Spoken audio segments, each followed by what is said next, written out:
Welcome back to episode of car talk. हमारे से काफ़ी सारे लोग ये सवाल करते हैं कि क्या आपके पास किस्तों पे घर है इस्लामाबाद के अंदर। हम उनको बताते हैं कि नहीं, हमारे पास इस वक्त किस्तों पे घर नहीं है, लेकिन अपार्टमेंट आपको मिल जाएंगे।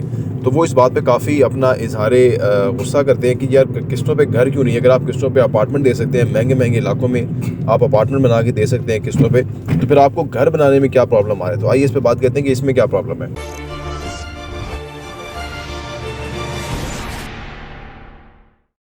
जी बिस्मिल्लाहिर्रहमानिर्रहीम, अस्सलाम वालेकुम रहमतुल्लाहि व बरकातुहू। जैसे ना जिस चीज़ का पता नहीं होता ना, तो वो बंदा को समझना चाहिए, उसकी बेसिक समझ जाए तो फिर खुद समझ जाता है। यही सवाल असल में मेरा भी आज से 20 साल पहले यही होता था कि वाई नॉट घर लोगों को दिए जाए। लेकिन घरों का मैं आपको बताता हूँ, आप तरतीब समझ लीजिएगा, फिर आपको पता लग जाएगा। घर के लिए आपको प्लॉट लेना पड़ता है। फर्स्ट कर आप बहरिया में बनाते हैं तो 50 लाख का प्लॉट लेंगे, तो उसके बाद फिर उसका मैप, पोजीशन, ये वो खर्चे जो शुरू हो जाएंगे जब हम उस पर घर बनाएंगे। और घर के ऊपर आप बहुत ज़्यादा प्रॉफिट नहीं ले सकते हैं, क्योंकि एक यूनिट जो है ना वो सेपरेटली बनाना पड़ता है, कॉस्ट उसकी ज़्यादा है। फिर घर जो है वो जो लोग, बहुत ज़्यादा लोगों की रेंज में नहीं आता है ना। जैसे आप अपार्टमेंट बेचते हैं, फर्स्ट कर 1 करोड़ का अपार्टमेंट है, 30 लाख रुपये हमने उनसे लिया और 70 लाख रुपये हम ले रहे हैं, और बिल्डिंग पे हमने एक ही साथ काम शुरू करना है। घर का ये है कि अगर 30 घर बनाने हैं तो हर घर का सेपरेट काम शुरू होगा। इधर एक ही काम शुरू हो रहा है ना, एक ही फाउंडेशन बनेगी और उसके ऊपर फिर बिल्डिंग बनेगी।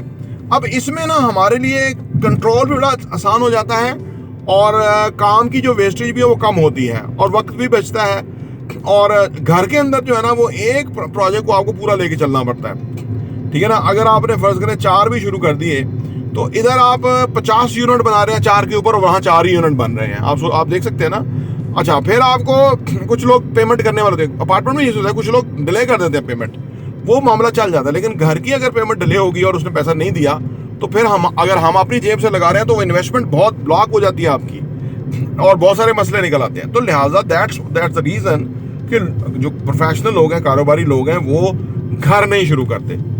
हाँ, घर शुरू करते हैं तो वो पूरा बना के 1 कनाल का, 10 मरले का, 5 मरले का वो बेच देते हैं। दैट इज मोर बेहतर है। लेकिन इस पूरे मंसूबे पे चलना कि भाई लोग किस्तें देंगे, लोगों के तो मसाइल आ जाते हैं जी, आज ये हो गया जी, वो हो गया जी, रजीम चेंज हो गया तो फलाना हो गया। अच्छा, अब इसीलिए घर नहीं बनते ना। अच्छा, घर वाला जो है ना, अब आपने भी बिजनेस में आपने वो चीज़ करनी होती है, 2-3 रीज़न होती है, वही चीज़ आप बनाते हैं, वही प्रोडक्ट आप बनाते हैं। नंबर 1, प्रोडक्ट की मार्केट में नीड हो। नंबर 2, प्रोडक्ट की जो मैन्युफैक्चरिंग है वो कॉस्ट इफेक्टिव हो। नंबर 3, कि जो चीज़ आप बना रहे हैं उसका आपका पास कंट्रोल हो, कि भाई वो उसको इस तरह मैनेज किया जा सकता है। तो ये सारी चीज़ों के हवाले से जो घरों का मंसूबा है वो फिजिबल नहीं है, ठीक है ना।